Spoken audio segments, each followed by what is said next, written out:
podcast. I apologize. We slipped our pedal today on our start, and I as slammed the gate. Robert slammed the gate. We had a wrong phone number apparently that I was texting to, and it caused some trouble. So I apologize for the delay in starting the show. Once again, my name is Kevin Wilson. I'm the host of the BMXers podcast, and today I'm very honored and humbled to have uh, a gentleman that's been around the block when it comes to BMX over 40 or 50 years. Robert, what do you think? 50 years or 40? 1972. Wow, Yeah. 1972. Yeah. So, Robert, you have a little bit of a pedigree, a little bit of a celebrity thing going on. I'm sure we'll talk about it a little later on in the show. But when when did you discover BMX? Wait, first off, you grew up in the South Bay, right? Torrance I area grew up or in Torrance. I grew up Torrance? in Torrance. What was the BMX culture like out in Torrance in the day? Every kid had a bicycle. Every kid had a bike. Uh, and the first things we started with was these. I didn't know who Scott was. I met Scott later. Scott was putting on these park races in parks for the school district or for the park district or whoever it was, and he put on a couple of these races. Then we found the flyer for bums, and that was probably late 73, maybe the early 74, you know. Still riding a a regular old Schwinn Stingray, flat forks, big old bars, Right. We didn't know no better at that point. And then I was in let's see, yeah, because in 74, yeah, we found Scott and we started racing these little races, but only like maybe one every couple months or something like that. It wasn't like it was a weekend thing. We were all at that time. My whole block rode motorcycles and stuff. We'd go out um, to Escape Country, which turned into Racing World or Saddleback, and we would ride motorcycles. And one day, I can remember I saw the bicycle track at Escape Country, and I saw some kids on it, and I was racing motorcycles just on the other side of the hill.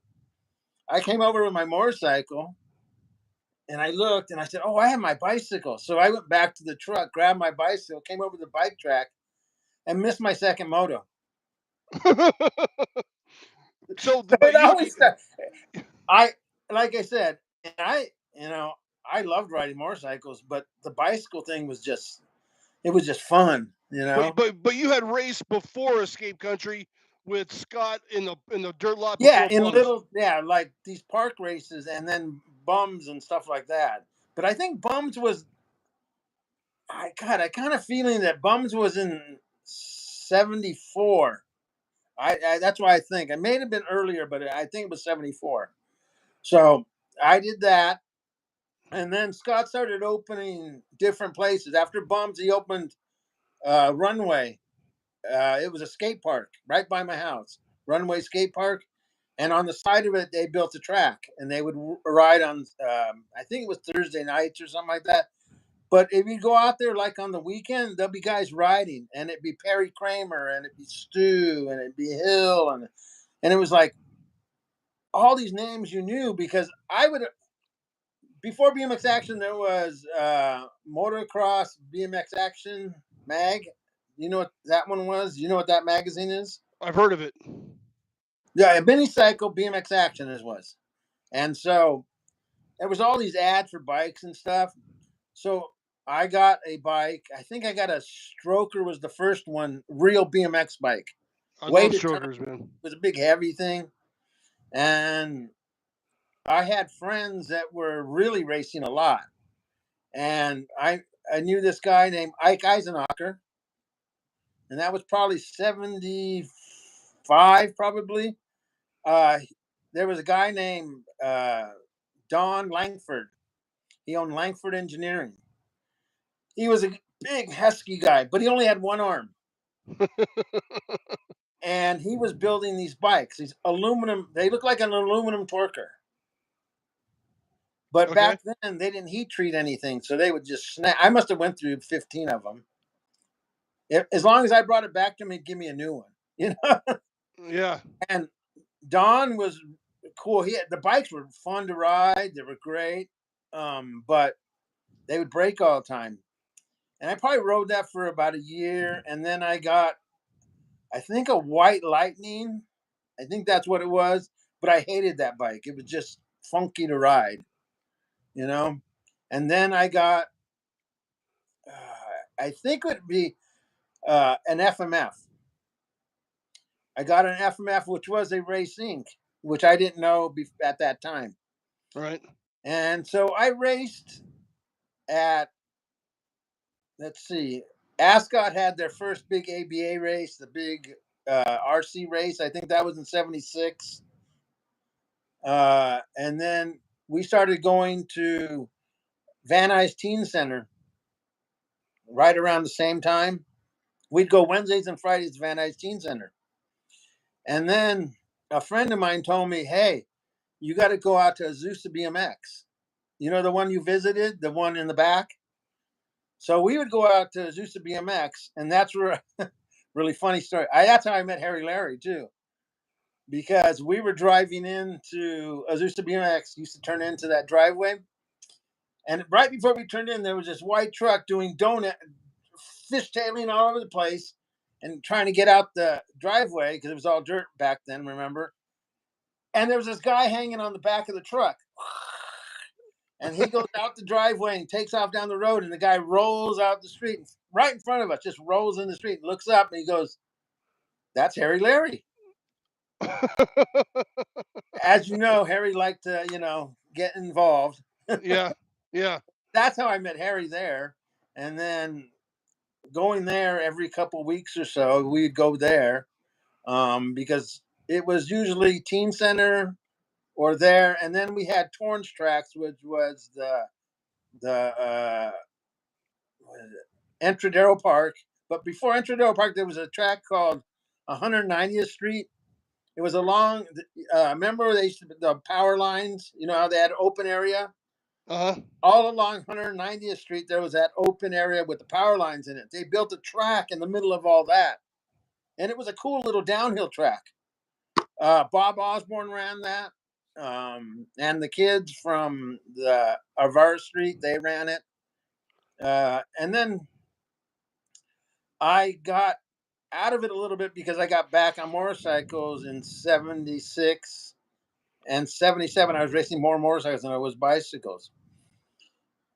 Late '77, early '78, I used to ride my bike from my house to the dairy to get chocolate milk. I love chocolate milk. And on the way there is one of those big sliding garage door opens for a warehouse. And I went by and I go, that looks like bicycle stuff. But it was only open about halfway. And I couldn't really see in there, but I took off, got my chocolate milk. And on the way back, I went to the driveway and I look in there and it's all these bike parts, just all these BMX parts, not bicycle like 10 speed. It was all BMX parts. So I cruise by and I look in the door where the secretary is. And I look in, I know that lady. I play soccer with her son because we were on club teams together. So I stroll on in. Hey, hi, Kay. You remember me? She goes, oh, yeah. And she talked to me for a few minutes. And she goes, I asked her, what all this bike stuff? She goes, oh, my husband, or I didn't think it was her husband. Yeah, it was her husband at that point. Does bike parts. And he comes walking around the corner and it's Howie Cohen. And so I introduced myself. We talked for about an hour probably. He looked at my bike. He goes, is that what you race? And I don't know what I was riding at the time. I can't even remember what it was.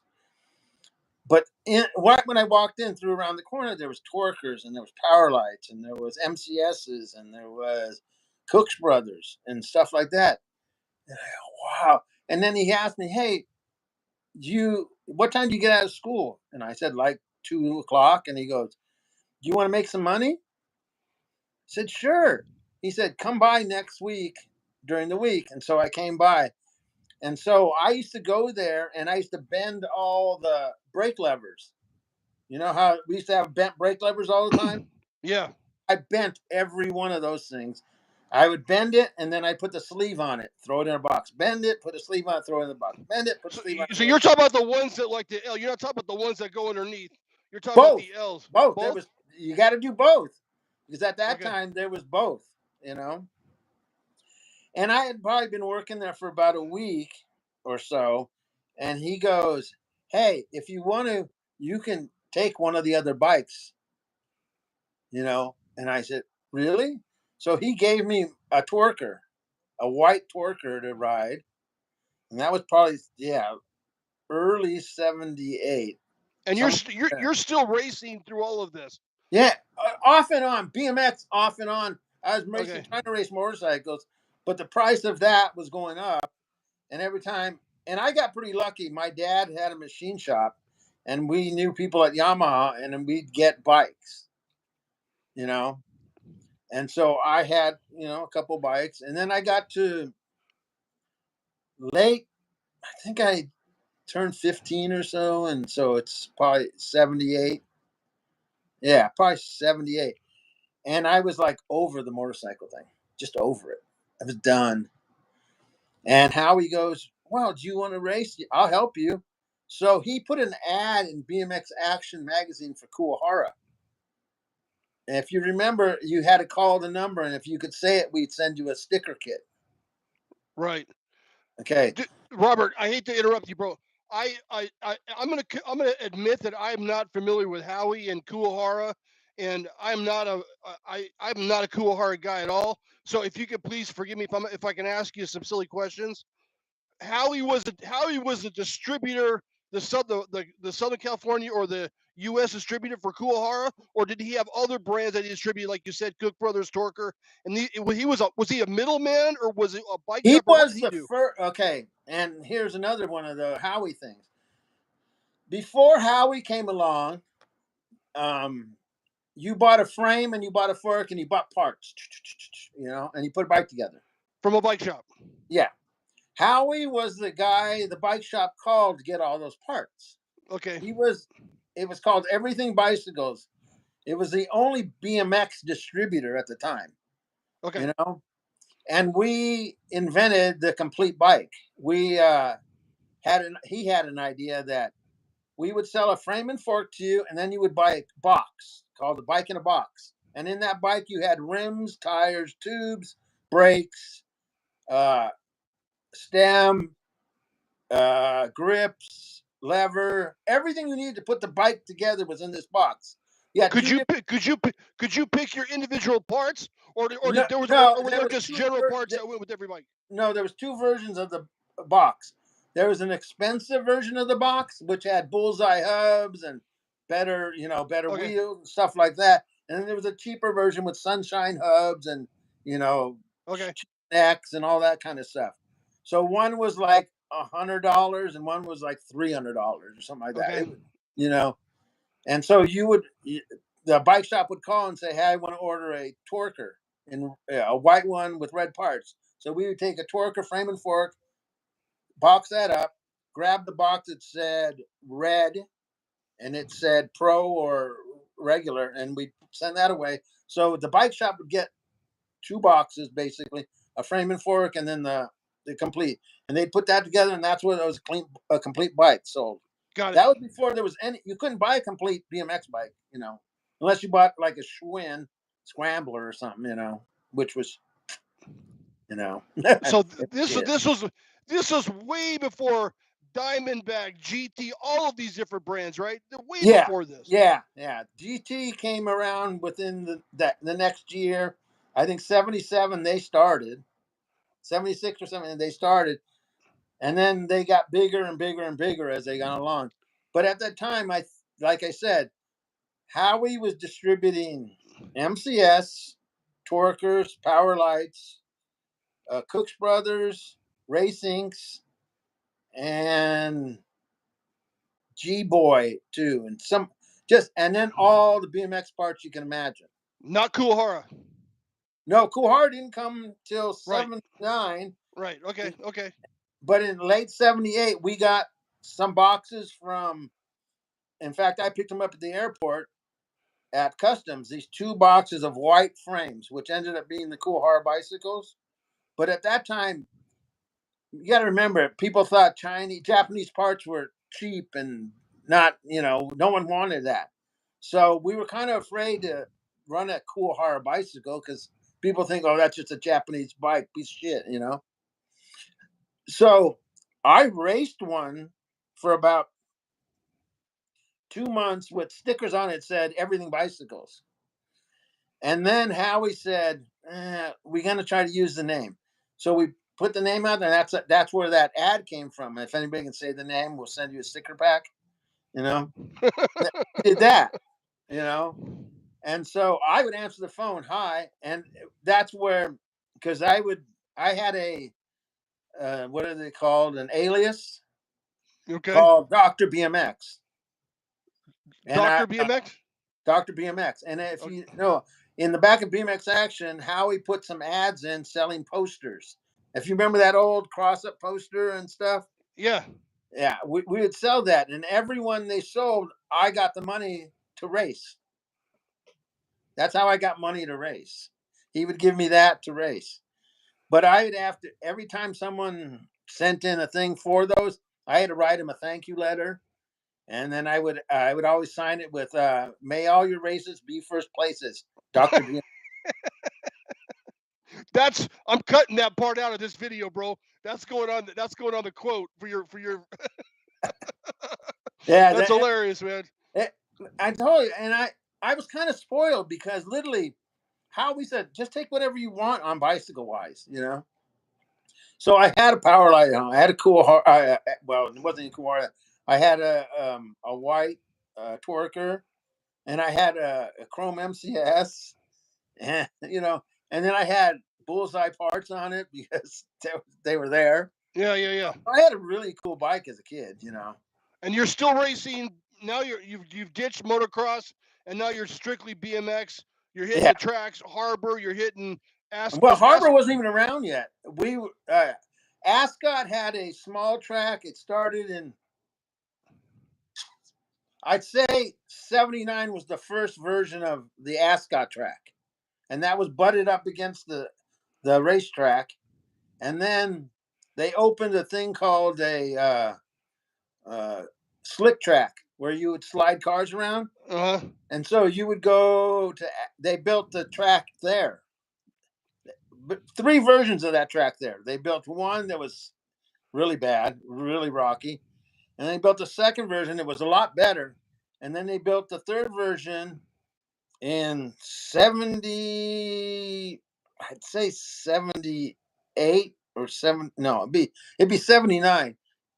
When was, no, because let's see, no, because the last one was built in '84 because the '84 Olympics were over and we got all the bunting from the '84 Olympics and it was all over the track. Okay. Uh, Chris Agajanian of the Agajanian, JC Agajanian, Yeah. his son ran the place. So he somehow worked a deal with the people from the Olympics that he would take all the old posters.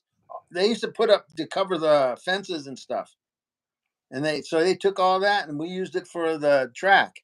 And if you look on some of the old pictures, you can see some of the old Olympic stuff in there. Yeah, and then I think Harbor came around in probably '82. You That know, late. Okay. All right. yeah, I wouldn't think it was. I don't think it was. Yeah, it would have to be like '82. Okay. So I interrupted you, bro. You're working for Howie at Everything Bikes. Everything's going great. You're rolling on bullseye hubs, bullseye everything. And then what happens? Now does Howie stick with Cooks and all these other different brands, or does he Yeah, does because he he was. whittle it down? We brought in, like I said, and I think late '70.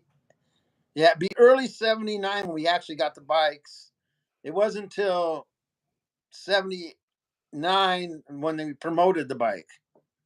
You know, Okay. then He pretty much became mostly Kuwahara. A lot of the other brands started growing so they could do their own advertising. Because all the first advertising by Powerlight and Torker was through Everything Bicycles. Everything Bicycles would do ads with the product. Right. And everybody grew. At that point, everybody's growing. Um, I went to go work for a friend in a real job that paid a lot of money.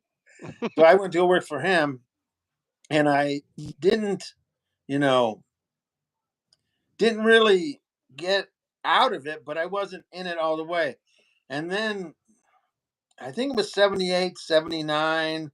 I was pretty quiet about it. But in 1980, I started really, we would go to all the big tracks and stuff, and we were racing. And that time, I'd only raced NBA. I never raced ABA. And UBR was the other one we raced. And then we started racing ABA. And ABA, it was weird because we never did the transfer system in NBA or UBR. And then we started doing the transfer system, and I hated it. I hated it because I hardly won races because I was racing Andy Patterson, I was racing Polson, I was racing King, I was racing Lonkarovich, all my class was just crazy. So I You're hardly as an amateur or a pro. You were an as amateur an at this amateur, point. as Okay. an yeah. My viewers that are watching, can you describe the difference between the NBA process versus the transfer system on ABA? I know what it is, but I was wondering if you could explain it to my viewers. Well, NBA went the three moto system. So you'd race three motos, and they take if it sometimes it was only 8 riders in it, but if there was more, they would take the top 8 and make a main. Okay. If there was two classes, 4 and 4 would come out that way. And the ABA way is transfer system was so if you like ABA, they take the first place rider out of Moto 1, and you would transfer into a semi or a main. Out of Moto 2, they would take the top 2 riders or whatever it is. Sometimes it was 2 and 2 and 2. Got it. And so, but they were still doing 3 motos back then, but 3 motos transfer wise. And that got switched in the 90s probably to 2 motos. I don't think it was the 80s when they did that, but yes, I was used to doing the regular, 3 moto system, and I'd hardly get first places, so I'd hardly make mains, you know. But I would go and ride every day. And then Ascot grew to where it was huge. And on a Thursday night or a Wednesday night, there was probably 30, 40, 50 motos on that's a regular night, you know, Wow. and you'd go there and you'd see all the superstars, you know, they'd all be there. Robert, I have to interrupt you, bro. I forgot to put myself on Do Not Disturb. I'm going to be right back. Real quick. So I'm sorry. Hold on. No problem.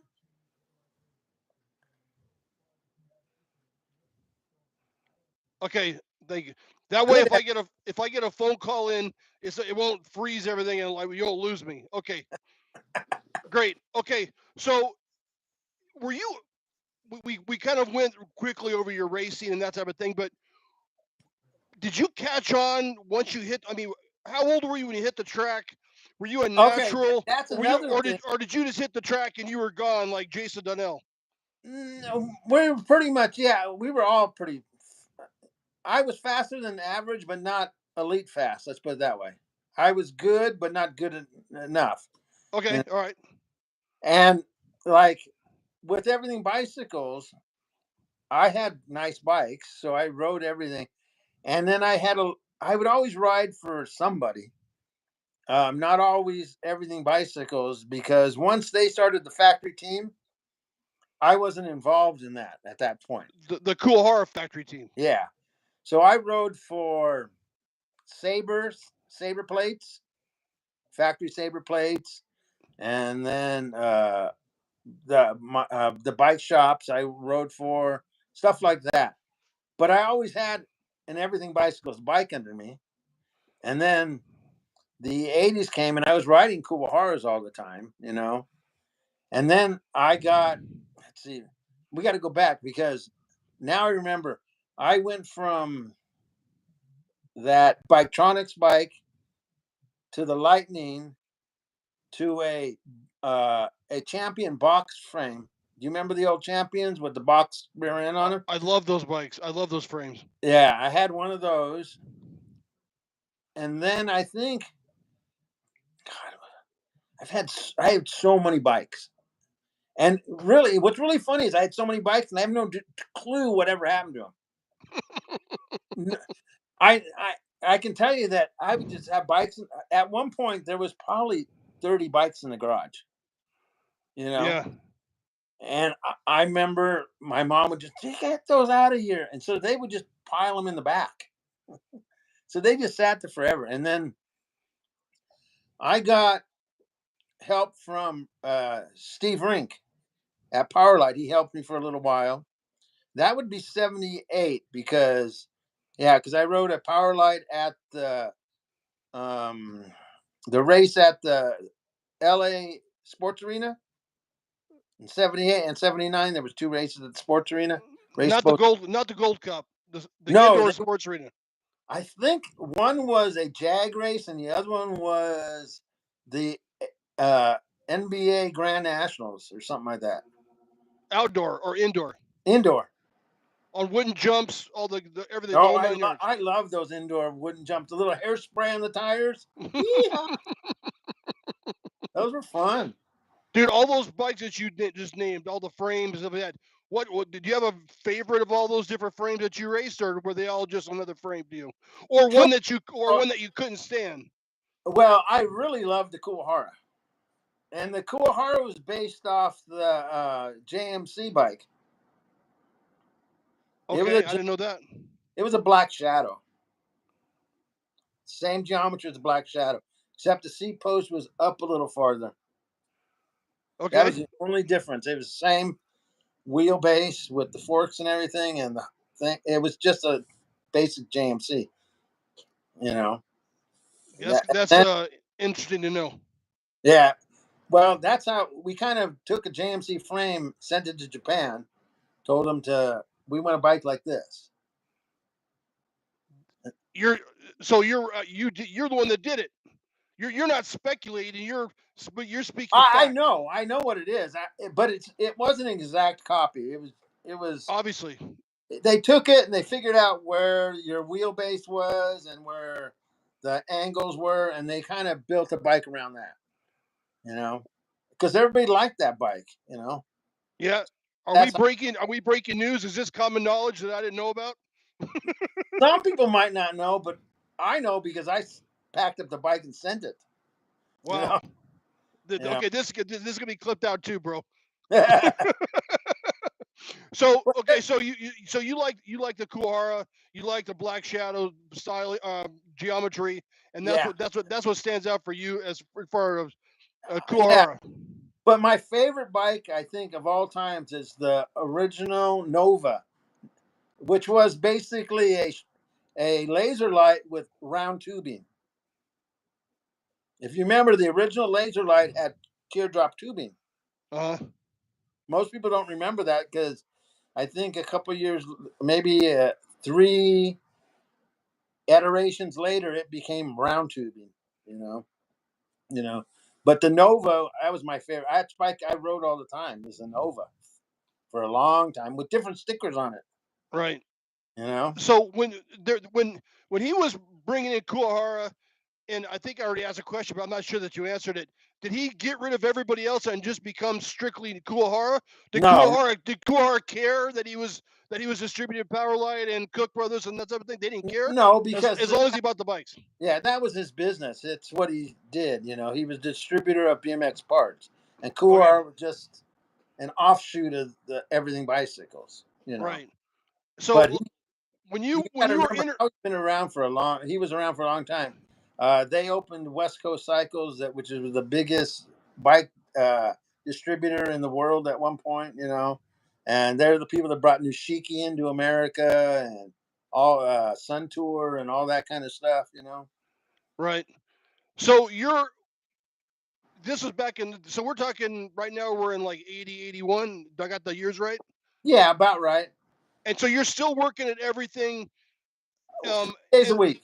3 days 3 a days week. a I'd week. go in there. At that time, we're not bending stuff anymore. I'm mostly doing shipping and receiving stuff Got like it. that. And uh, at that time, they had the team, and everything the team would order, I would pack up and send out. I would answer all the letters that the kids would send. I would send the stickers out. I would do that 3 days a week. Well, would you sign autographs? No, no one knew who I was. No one even, like I said, I was behind the You scenes. were Dr. BMX, bro. You can sign Yeah, your but own no one autograph. knew that. No one knew that. I hardly told anybody that recently. But yeah, so I worked there, and then we were at, I think it was the BDS show in 1980, end of 81, going into 82. And our booth was right next to Scott's booth. And Scott liked to smoke his pot. Well, I went out to lunch with Scott, came back smelling like a weed plant. How he fired me. Oh, wow. So Scott found out. He hired me. I went to go work for Scott at SE. So I was at SE between, I think 80, end of 81, 82, almost to 83. And then I went back to everything bicycles. So this is when Scott was in Long Beach or Signal Hill or something like that? No, it was when he was in Long Beach. Okay. On is that Paramount? I think Paramount Street. Yeah, it was the one right off the 91 freeway. Were you there when the bus came into effect, or was that after or before your time? No, that's during the bus time. That must have been awesome, bro. Oh man, Yeah, that must have been awesome. yeah. I liked Scott. Scott was a great guy. Uh, a little bit immature. Well, he's my BMX hero. If I had one, that would definitely be Scott Breithaupt. And what's the correct?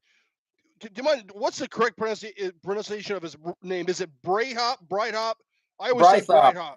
It's Breithaupt. Breithaupt. Yeah. Breithaupt. Okay. Do you Yeah. pronounce the T or just the P? His mom will tell me it's Breithaupt. Okay. Okay. But Okay. everybody else called him Breithaupt.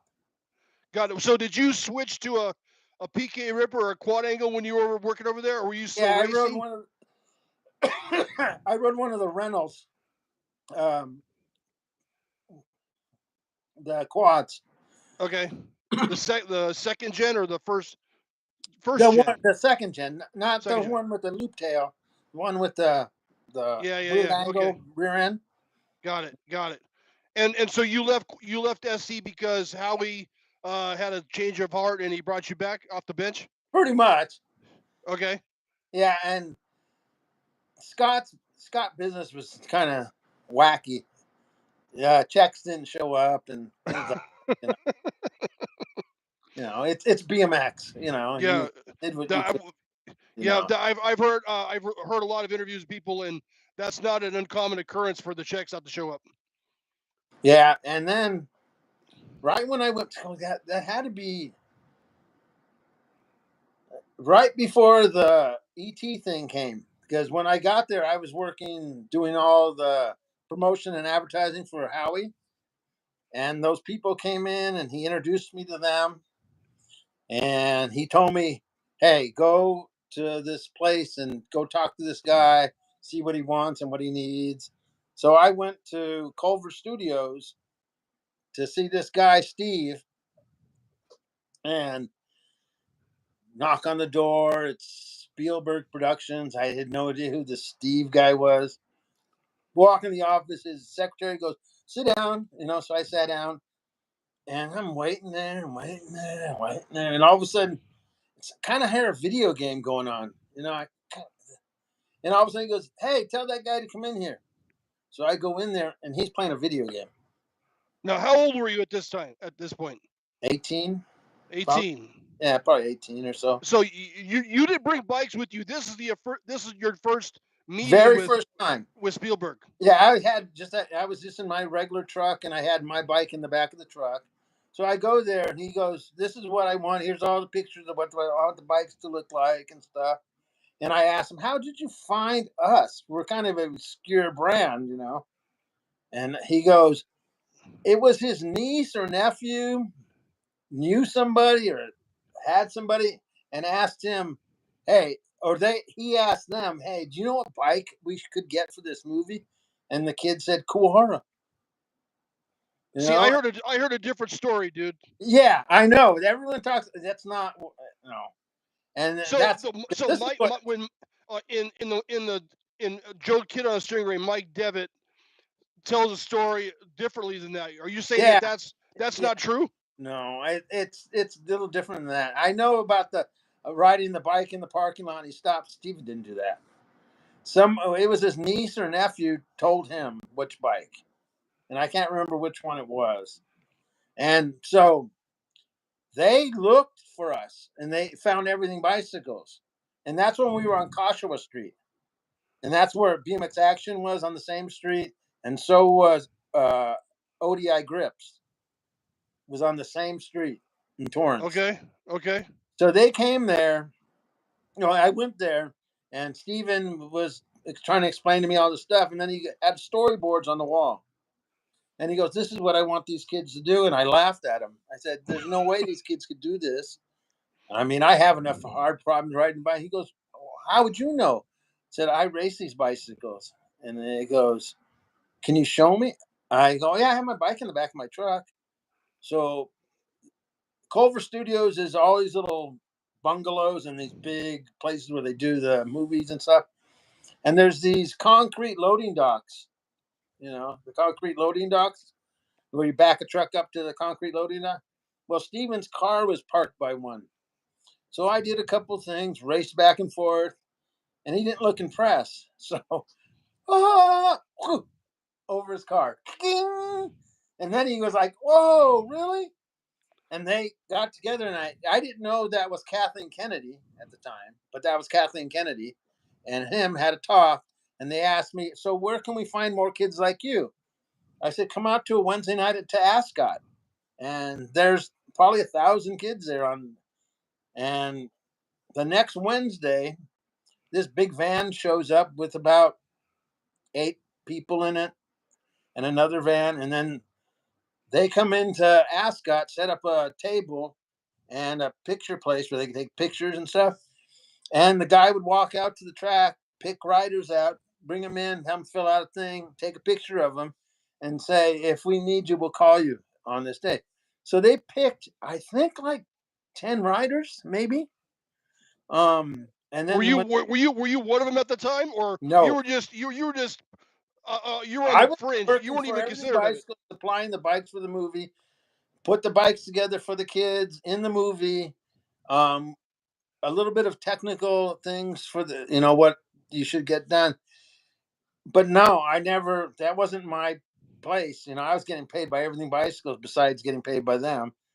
And so I went to the event. The Saturday they had like a dress rehearsal kind of thing, and they picked out the kids. They went, "Oh, I like Seppi, and I like Grant, and I like Chris, and I like this guy." And that's the first time I saw Haro at that place. You know, because it was like, "What are you doing here, Bob?" He goes, "Somebody called me." I said, "Who called you?" And I said, "Oh," he told me the lady's name. And I go, "Really? I didn't give you your name." He goes, "I know. David Lee, which was one of my friends, gave him the number to call him." And because I think originally they wanted RL because RL had done a bunch of TV stuff and things, but RL didn't want nothing to do with it, you know. And they But called. wasn't Bob Haro an old man at this point? Wasn't he his late 20s or something? No, Haro is When I say old man, four I years say younger. I think he's 4 years older than I am, okay. maybe 3. Yeah. So you were 20 at the time, 19? 19, 20, yeah, around there. Okay. So he was 23, 24. Okay, all right. Yeah. Yeah. Um, Well, and that's old for BMX. I knew Bob because I did work for him. I met Bob at BMX Action, the old BMX Action, and we talked. And he is just starting the plates. He had just started doing the plates, and I went to his house, and so I would bend plates for him over the stove. He put the And that's stickers. awesome, dude. That's He put awesome. the stickers on. I would bend the plates, throw it in a Back box. this is back before it was Haro. It was back when he called them like race plates or Factory something like that. plates. It was Factory called factory plates. plates. Yeah, Right. Okay. yeah. So I bent all those plates for them. For How did you get the round for the handlebars? How'd you get that in there? okay. The secret was you heat it up over the stove, and it get nice and pliable. And then we had a set of red line handlebars on the table, and you would grab it and you'd bend it, squeeze it, and then bend it down a little, and then you set it on the bars, and then it would cool off pretty quick, and you throw it in the box. That's how it was that No easy. shit. Are you no shit, man? I learned this is why I love doing this, man. I would never have known this unless I talked to you. So Yeah, we did it in his living office. He would sit in the living room and put the stickers on the plates and pile the plates up. I would take the plates over the stove, heat them up, bend them, put them in the thing, then put it in the box. And then he would bag them later and put the little instruction sheet and two zip ties in there, and then he'd seal it up and send it off. putting those stickers on that plate must have been a pain in the ass, man. He had it down. He could do it in a minute. Just he would sign it up. He's really, he's really mechanical with his brain and the way he thinks, and so everything was like that. So I did that for a summer with him. Like I said, Okay. I Howie 3 days a week, so I would. Okay, I'm sorry. We got off on a tangent. So you show up there, Bob's there, and you're like, "Where the hell did you get? How'd you get here?" Yeah, and we And talked, so we knew each okay, other. He goes, yeah, they want us to do this thing, and I said, yeah, it's a movie. And he goes, why are you here? I said, Howie sent me with the bikes and stuff. And then they show this little lady, little short lady with glasses, comes running up to me with a clipboard. She looks at me and she goes, "Are you Robert Cardoza?" And I said, "Yeah." She goes, "You got to go to wardrobe." And I went, "What? Wardrobe? What for?" "Oh, you're a principal stuntman for the Greg character, which was Casey Melton." So okay. that's how that. And then the we did all the scenes and stuff and did the thing. And we had done other weird little movies, kind of like Uncommon Valor, things like that, where you're in the background, no one knows who you are, and this was up front, you know. So Now, we, whose bike was in Uncommon Valor? Jason Palmisi or was it somebody else? well, you got to remember they took all the the Azusa locals. Yeah, All the Azusa locals are in there, yeah. No, and they I thought it was Palmisi. That was his bike. I think they used him as a character. I think he just stood there and smiled a couple times because All it's right. only like 3 minutes long. That whole scene, it's just him working on a bike. He's sitting on a bench, Yeah, bike, and working on the bike. yeah, And I yeah, think that Gene Hackman walks up on him and says, "Hey, what are you doing? Because hey, yeah. I'm a coach now for BMX." He goes, "Well, we have this thing, all the story about Gotta it." go get my son. Yeah. Okay, dude. So what? Do you remember your first day of shooting? I mean, was it a big deal, or were you like, yeah, I'm just doing this stupid No, movie? if you ever, you probably don't know because Hollywood productions are pretty just wild. They're big. There's cameramen and grips and people that fluff you, and there's other, there's just 1,000 people to do all these jobs. There's a script girl, and there's another revision girl. There's a guy that is measuring things, and they do all this stuff. So there's a bunch of people. So it was a big production.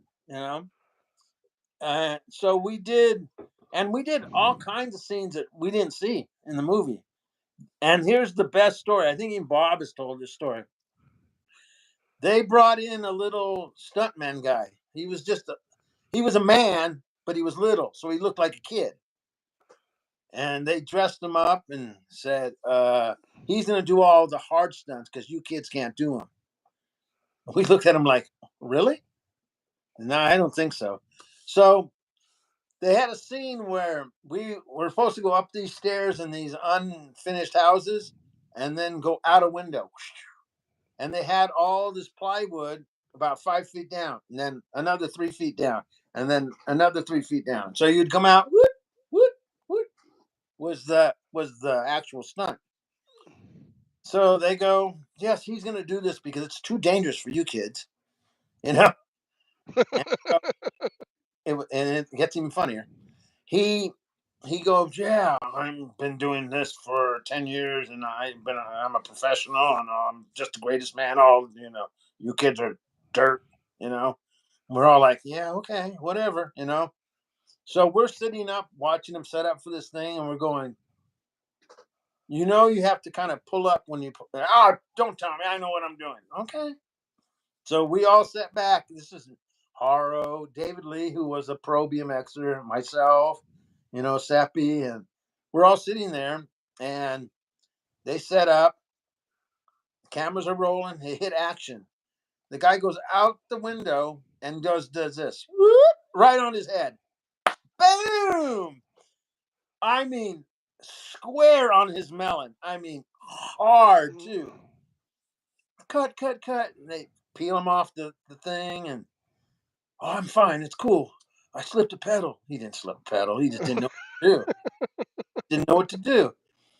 He go, well, give me 10 minutes and I'll be fine. Let me, get my faculties. And so they reset this thing. About 10 minutes later, he goes, okay, ready to do it again. He goes out the door, and this time he hit so hard, he must have saw stars because he didn't even make a sound. He just went, ah! He went over literally, as you would go out the window and kind of fly, he just kind of went, poof, onto his head. We got in trouble because we laughed so hard. It would have came out in the film. We were laughing so hard. And we were working with the second unit director, who is Glenn Randall. Glenn Randall is famous for, if you remember Raiders of the Lost Ark. Yeah. Remember the fight scene under the plane vehicles? Yeah. He's the big guy. Really? Yeah. Okay. He's the big guy in that fight. And Chuck Waters was the assistant director. Chuck Waters, if you remember the same movie, Raiders, the guy, remember when Harrison goes out the window and under the car? Yes. That's Chuck Waters. That was the guy Chuck driving. The guy that he kicked that. Yeah, okay. He's the one that climbs down. That's Chuck Waters. So those two were our second unit directors. They were both like, oh, God, we got to do this. And he looks over at us. He goes, you think you could do it? And we all laughed. Like, we could do it in one take. And the character that was playing to go out the window was David Lee. David laughed at him and goes, that'll be easy. That's no problem. So they set up the shot, put David in the spot. Action. David goes, whoop, out the window, dink. Off the second one, dink. Down to the bottom, dink, and off he goes. Cut. Print. Never saw it in the film. Really? Know? Yeah. So somewhere that tape exists. Was there anything that sketched you guys out, or you guys no problem with anything? No, we didn't. It was just fun to do, It was, like I said, we've done commercials. I did Schwinn commercial. I did a McDonald's commercial. I did a couple other things like that, and then a couple like TV shots and movies that I never saw. I don't know what happened to them. Yeah. We lived in an area where there was a lot of producers and stuff. So they'd grab kids off the street. Hey, you want to come do this? We'll give you $50 or something like that. But, and that's another reason we got ripped off in the ET thing, is none of us were SAG members or Stuntmen's Association members. So we were basically scabs, and they paid dirt. You know, they didn't pay. I think they paid the kids $50 a day or something like that, or not even that. Probably, I think it was like $40 a day to come out and do that. I was kind of lucky. Me and Bob got. In fact, I found out later Bob got more than I got because I was getting paid by Everything Bicycles and them. You know, Trip so out, man. so it all that stuff. But yeah, all that kind of stuff we did, and like when if on the end scene where we're all flying in the air and then we land, that was done in a studio. About 3 weeks later, after we had done all the shooting, we were called in to do this thing, and in fact, Bob couldn't show up or wouldn't show up. I don't know what the deal was. So we got another friend to come out and help us, Bo Blackie. His his brother Steve ran Bicycle Source for a while. You know, he played Bob in that section. You know, when we all slide. Yeah. Yeah, yeah, So and you were already out of school when this movie came out, right? So yeah, you were an adult. yeah. That's too bad, man. If you were in high school when this happened, dude, you could have been the bee's knees, man. You could have been popular in high school. Uh, So after the movie comes out and it's a smash hit, and you're hitting the track, are you like a local celebrity now when you're hitting the track, or are you just like another writer that no big deal? yeah, it was semi-celebrity. You know, people. Oh, you did that movie, yeah. But it was mostly people like people would come visit from Europe or people would come from the East, and they would be like that. But most of everybody in our area, they didn't really care. They didn't, you know, it was Yeah, just like another thing. I have to I gotta think about like for normal guys that might be a big deal in the movie, but you were riding with like you said I mean you were riding with Patterson, Greg Hill, all these guys, and all these guys are like staples in magazines. It's not like anything huge for them, right? So I can understand how you would just be like, yeah, just just did a movie, and most of them probably already did commercials as well. So Yeah, yeah, it wasn't really. I think Hollywood got way bigger after the '80s than it was before. It was just kind of a thing. Like I said, we would go do stupid things like a commercial for lunch. You know, they give you lunch. Set up you come out and ride your bike, and they give you lunch. You know, yeah, yeah. things like that. You know, so So when you've already. I'm sorry. Go ahead. Go ahead. so when we saw the movie before we saw the movie, we pretty much thought this is stupid. An alien, and kid, kids on bicycle with an alien. It's fucking dumb. And then we went to the premiere, and I was always taught, and from doing Hollywood stuff, they would tell you if you can catch a kid's ear or catch his eye on something and they react, then you know you've got something. So we went to the first premiere. Well, it wasn't. It was a studio premiere. It was before they moved it out to the public, and we were there, and we were running like L.A. traffic. We pull up at Universal Studios, and we're running up these stairs. And when we get on top of the stairs, there's this lady at the top of the stairs with her shoe off, banging on the door. Let me in. My daughter's in this movie. Blam, blam. Finally, these two ushers come out and they see us, and they start letting us in. And we didn't know who that girl was until we looked at the little girl. The little girl was Drew Barrymore. It was her mom and Drew were late too. So Oh wow. we settled into the movie. And the studio brings in studio kids to see what reaction they get. So there's all the producers, the directors, and everything sitting in the couple rows in front. And then we were like 5 or 6, 7 rows back. And then there was all these studio kids and families behind us, all studio people. And the movie starts, and it's kind of cool. And we're watching, and there was a point in the movie when E.T. dies. Remember when he dies in the thing? All you hear behind is, "Oh my God, don't let E.T. die. Please don't let." And you're like, "Oh shit." And it was such a and then he woke up, and then it was like, oh, they all cheered and screamed, and then when we did the bike scene, that place was crazy. Yeah, go, you know. And it was like, and we walked out of that place going, oh my god, is this going to be a hit? And within a week, it was the biggest thing in the world. It was crazy. It was nothing I expected it to be, Right. because, like I said, I've done dumb movies or commercials and stuff, and nothing's ever gone anywhere or nothing. And this went,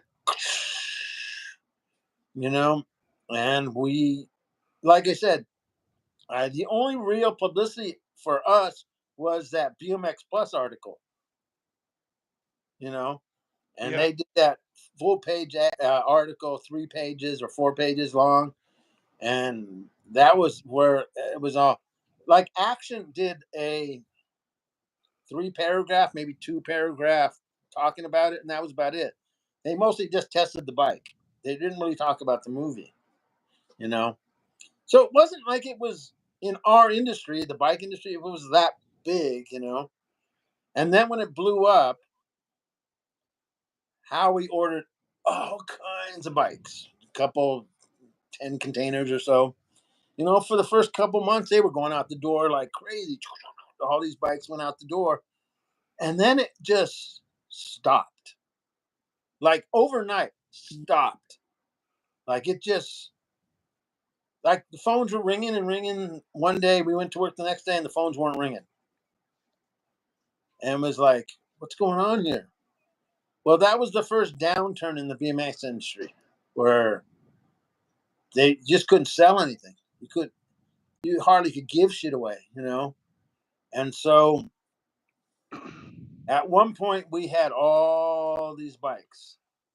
You know, we we took all these bikes, and Howie made a deal with the Utterbacks to repaint them and resticker them and do this stuff. So we sent a whole bunch to them. Um, and then there was another guy in San Diego that bought a whole bunch of the bikes the way they were. When he took them back, he repainted them. So there's two different versions of repainted bikes at that point. But I Huh. think in San Diego only painted them black. Literally, I think he just painted them black. Do you remember what GJS charged to change a bike to a No, regular? I wasn't involved in any of that. Okay. None of that for me. You know. Uh, now was please forgive my ignorance. Was Howie the guy that told Mike Devitt that they can't go to big market, big box, they have to go to bike shops? Or was Yeah, that but that was that's how. Howie? Yeah, that was Howie. But that was his. That was his. The way he worked. He did Right. everything through bike shops. Right. Like I said, we were the distributor of all the bike shops. Right. And Okay. and if you put a bike at Kmart or you put it at Sears, it instantly becomes a piece of shit. Right. And that's how we looked at it. You know. Right. So Were all the guys in the movie riding Kuwaharas, or were they yeah, re-stickered or something? They're all no, Kuwaharas. all Kuwaharas. They're all. Not ET Kuwaharas though. There was no such thing as an ET Kuwahara. Right. It wasn't until we actually painted them to look like ET bikes. And the ET But so yeah, yes, that was my that's a point I wanted to make, that nobody in the movie wrote an ET Kuwahara because there was no such thing as an ET Kuwahara when the movie was made. no, they were just the week. Like we had 10 days to get all this done. We talked to the people. I went there. I got all the stuff for the things. We took the bikes to, I think it was Earl Shy. Remember Earl Shy? Paint any car for $29.95. Dude, you're screwed. Don't fuck with me, man. Are you serious? Earl Swear to God. Scheib, Earl Scheib painted the ET Kuwahara bikes. He just painted the bikes themselves. Like there's the brown one, there's the light blue one, there was a white one. Everything else was pretty much stickered, except for the red and white one that they did the weird spray on, which I thought was ugly as shit. You know, and I stickered all the bikes that went in the movie. That's why how I figured out the bike that we found in the junkyard was a real one, because I cut all the stickers out by hand. So they're all, nothing straight, you know. I just want to make sure I understand what you're saying. Earl Shive didn't paint all of the ET bikes. He only painted the ones that you guys, the first ones, or like the prototypes or whatever. The prototypes, yeah. Okay. Yeah. I didn't realize that I thought there was only one color Kuwahara ET bike. You're saying that there was a blue fade, a green fade? No. There was the red one with the white fade and the black tips in the back. There's a brown one, a tan one with black stickers, Kuwahara stickers on it. And there was a light blue one with black Kuwahara stickers on it.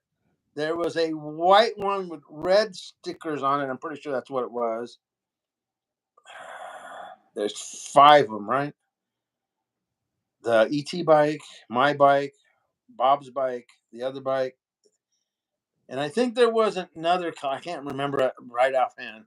But yeah, all those bikes that you just mentioned, those are cool. Those were Earl Shive, but there was only one fade, right? Only one faded frame, and that was the red to white. yeah, right? Yeah. Which ended up being the ET Kuwahara bike that we all know to this day. Here, I'll show you something. Let's go take a walk.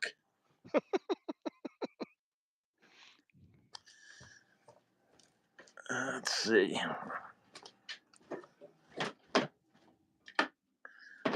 Can you see that? Yes. That's the bike I rode in the movie. Yep. And I've seen your interview with that bike. Yes. Yeah.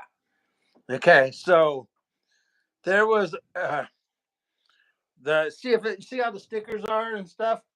Yes. So there was a white one with red stickers like this. There was a light blue one with brown stickers like this. Then the red one, and like I said, I can't remember what the other one was. It was teal or something. And that's what we rode.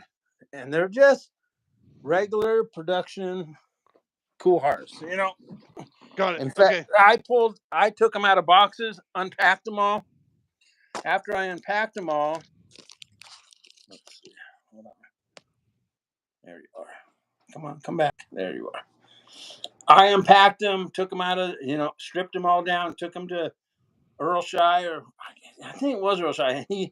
Howie said, "You shut down for a couple of days and you do this," and he paid him a pretty penny to do it. Because literally, he stopped doing cars and did this for us. And within 10 days, we had the bikes. I took them to the studio, and those are those pictures you see of me at the studio. Fitted all the kids.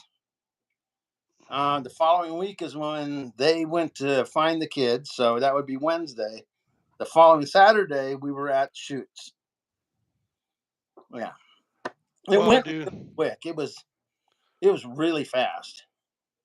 So after the whole ET thing blows up, do you continue racing, riding, being a leader in around there, or did you call it quits, or did you start fading out? Because I was still racing. God, I'm trying to think. I raced for another couple years, but then amateur. Did you ever turn pro? Technically, I did. Okay. Because I rode pro races. Let's put it this way: when 17X came around, 17X was harder than B Pro. So it was easier to race B Pro than it was to race 17X. 17 over. I was 17X, and they always put me in B Pro. I always race pros. Yeah. Or not always, but I'd race pros. I could get into the mix with the B Pros, but I couldn't with the 17Xs. They would smoke me. It was funny, and it was. But you notice that when Lankarevich went into pro, I think he raced 1A pro race, and then he was double A. Same with Polson and Donnie Atherton and all those guys. They pretty much went from 17 over expert to pro, double A, within. They only. I think later on it was probably in the. About 86, 87, where they started being more restrictive on who gets into the pro class. Because the pro class was easy to get into when you first time, because they'd give you this paper and you had to get 6 pros to sign it, and that's how you got to be a pro. You know, Right.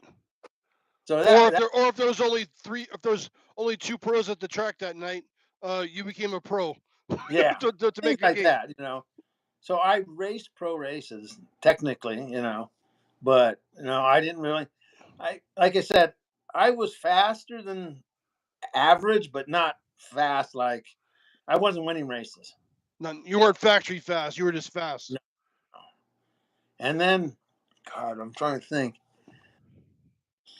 In 70, in 85, working for Howie, I started running. Between 83 and 85, I was everything behind the scenes for the race team. You know, I would do all the stuff for the race team, answer letters, things like that.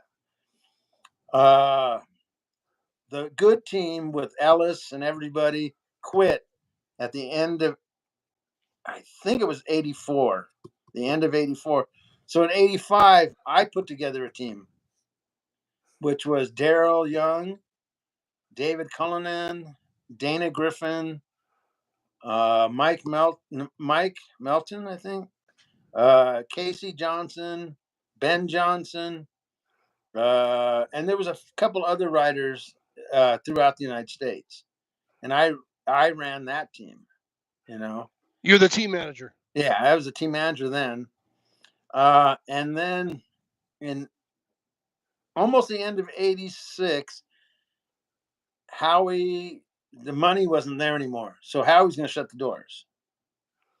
I just happened to be at Vans, in Orange County, at the factory and where all the offices are. I used to go there and pick up shoes from Everett to take to races, to take to riders, because Everett Rosecrans was the the person that you sponsored everybody, Right. and he's helped me forever. And I happened to be in the office one day, and I'm walking through the hallways, and Jim Van Doren, one of the original owners, has an office. I walk by his office. He goes, "Hey, come here." I look and I hear him, and I look in, and it's Jim. And he goes, "Come here, shut the door." So I go in there and I shut the door, and he goes, "Me and Jimmy Jr. are leaving Vans. We're opening a new shoe company, and we want you to be our Everett." Okay.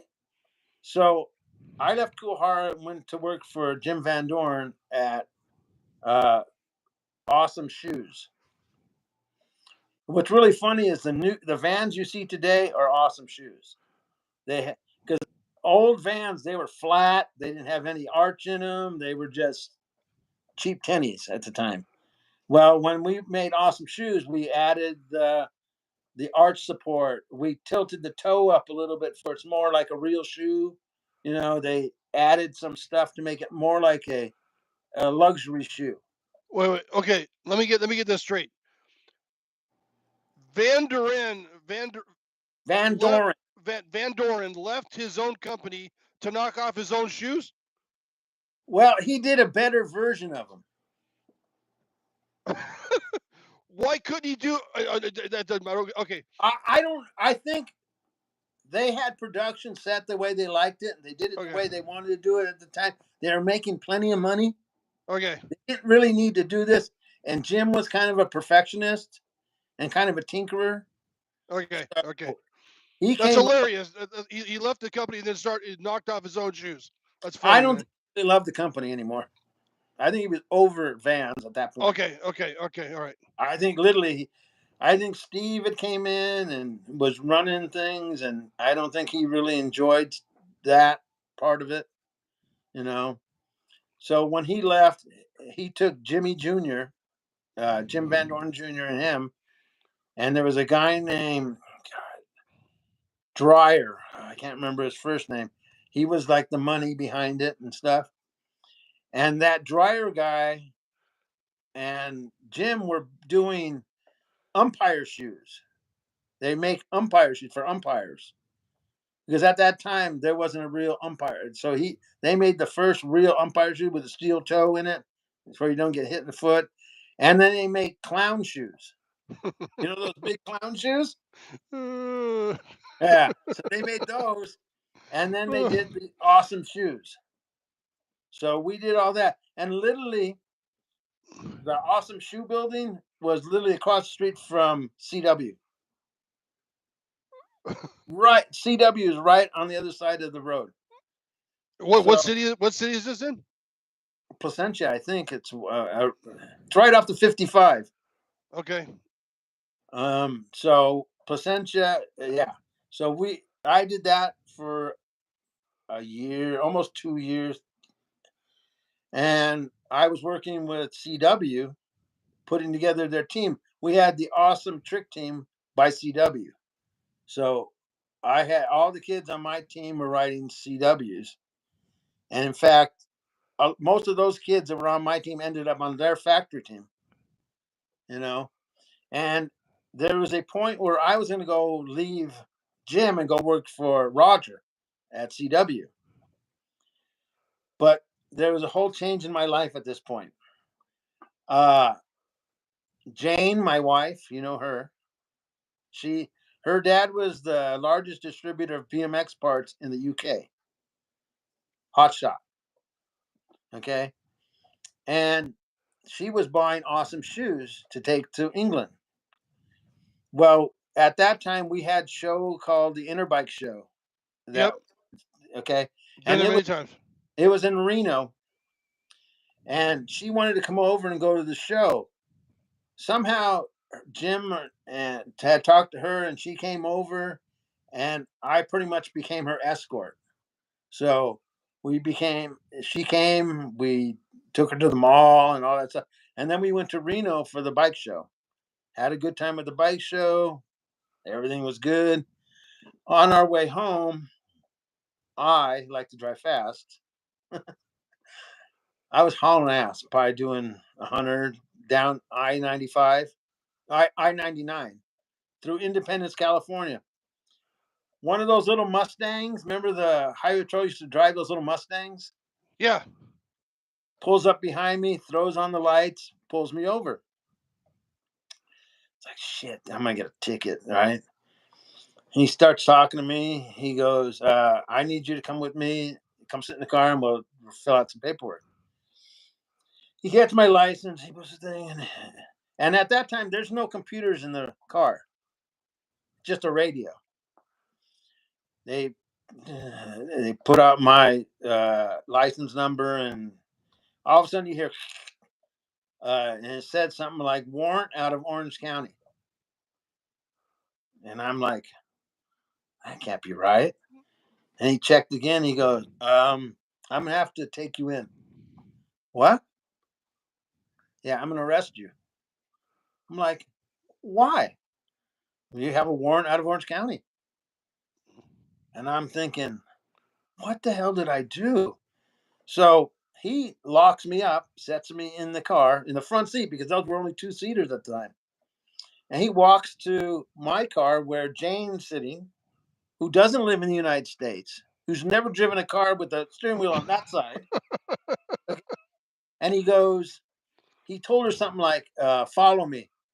But I'm arresting him. And she's like, why? And he didn't know why. He just said, we're arresting him. He had a warrant. So he takes off. And he's hauling ass down the road. She's on his ass. They get to Independence, the jail. They pull in. They pull her out. And they tell her to go sit somewhere. I don't know. And they take me in the jail. And they start to book me and all this stuff. And she said that she was inside the front of the jail, and she could hear me, help me, call my mom, help me. What'd you do? What was the word for? It gets funnier. Okay, all right. So that was on probably Sunday night, right? So I'm in there Sunday, Monday. On Monday, I'm in there by myself on Sunday night.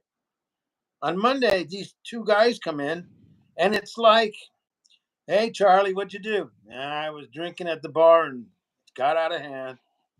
I've got 3 days. And then 5 minutes later, another guy, oh, Jerry, what are you doing? Oh, fuck, I got out of hand and they took me in. I got a week to go. So then there's like 5 guys coming in the same kind of way. They all know each other. They're all laughing. They're watching television. I'm up in one of these little cells because it was all open. There was like a 2-tier cell. And I'm sitting there like, these people are crazy. I'd never been in jail. I've never been arrested, So it's like, fuck. Spent 4 days there. On Thursday, this guy comes and goes, we're flying you to Orange County to go to be processed. So they take me in, drive me to this little airport, and we get in this 2-seater Cessna, take off, we're flying. And he's looking at paperwork while he's flying, and he's talking to me, and he goes, do you know why you're in jail? And I said, no. He said, I have a warrant. He goes, really? And he's looking through the paperwork, and he's going, something's not right. He gets on his radio, and he calls Orange County Jail, or whoever, the Orange County Sheriff's, is talking to him, and then he starts laughing. No, really? Tell me that again. And he rattled off some numbers and something, and he goes, looks at me, and goes, you don't know why you're in jail? And he starts laughing again. He looked at me, and he goes, you had a bicycle ticket on the pier, $13. Didn't pay it. And he goes, you should have never been arrested. None of this stuff should have happened. You should have just been on your way. But they didn't have computers back then. It was just, you have a warrant out of Orange County. That's all they had to hear. What pier was it? Oceanside? Excuse me? What pier did you get the ticket on? On Huntington Beach Pier. Yeah. And so they run me through the system, in Orange County, hand me a bedroll and a pillow, walk me into the jail. They got all of a sudden someone whistled really loud, and the guy turns around and he goes, hey, put that one in the blue room. And I'm like, what? And he goes, come with me. We start walking, and we go down this hallway, and there's this pile of bedrolls. He goes, throw your bedroll and pillow there. Okay. Throw it.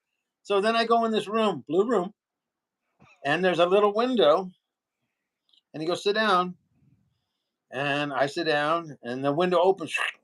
The girl says, let me see the thing that you put on your wrist or whatever. She cuts it off, and she gets the number, and she hands me a bag with all my stuff. Get changed.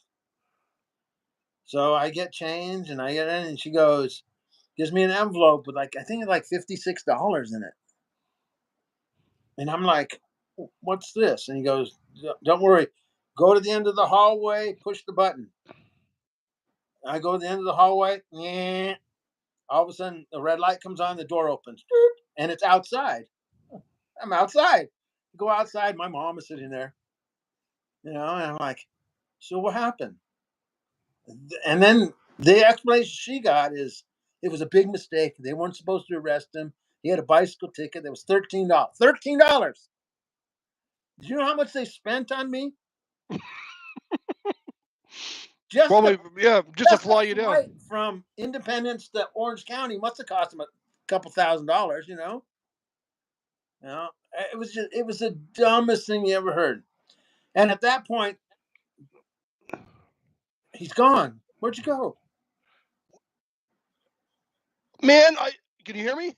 Yeah. I have my phone on Do Not Disturb, and I got a phone call. That's okay. Oh, man. Okay, so I want to... Let's wrap this up. Oh, man, what should I do? Can't we start? Are you open for me sending another text? Yeah. Okay, I'm gonna send you another text. As long as it works. as long as it works. As long as I got the right number. All right, thanks I'm sorry for that, everybody. We're gonna come back with another text. Sorry. Thanks. Bye.